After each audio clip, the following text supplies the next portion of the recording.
Не ме слушавте очигледно, министре. Повторно конкретно прашање не добив конкретен одговор. Значи, прашањето ми беше колку од тие најавувани 92% од граѓаните кои што најавивте дека ќе одмараат со ново законско решение ќе имаат право на неделен одмор.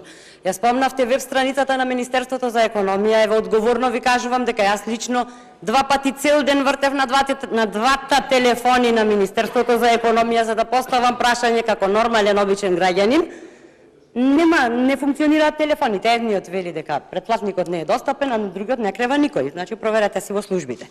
Значи ќе ве прашам повторно дали ќе им се извините на оние кои што им ветивте дека ќе влезат во тие 92%, иако веќе свативме дека ниту срамот, ниту извинувањето не ви се во карактерот, ама барем еднаш надминете се себе си и барем одглумете каење. Сега ќе ви кажам кои засегнати страни сте ги консултирали. Хотам го спомнавте, хотам ви реагираше, си се разбравте, се надевам.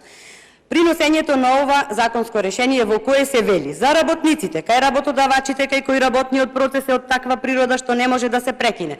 Поради техничко-технолошкиот процес и потребата од континуитет во работата, ден на неделен одмор може да биде друг ден во неделата и тоа во дејностите и овде меѓу другите ќе ја наведам само дејноста за која сум сигурна дека сте се консултирале со засегнатата страна. Производство на цемент, вар и гипс и производство на цигли, керамиди и производи од печена глина за градежништвото.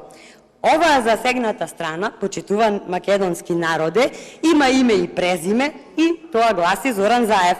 Оваа засегната страна е фирма Еленица во собственост на истиот оној кој кажа, цитирам, недела ден на неделен одмор станува реалност. Ова е ветување кое владата го имаше како приоритет во програмата. Со ова се прави исчекор кон унапредување на работничките права и продолжување на поддршката за работниците, а после грижа се води за оние работници кои ќе работат во недела. Што правиме денес?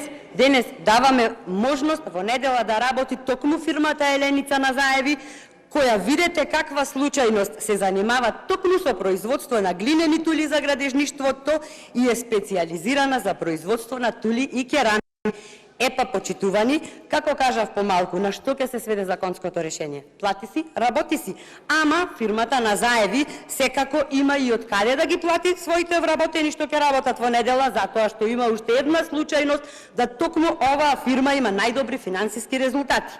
Значи, уште една потврда фактот дека законските решенија не се никаков изум, туку за секое законско решение се крие нечи интерес. Воопшто не сум задоволна од одговорот и немам дополнително прашање, а очекувам извинување. Благодарам.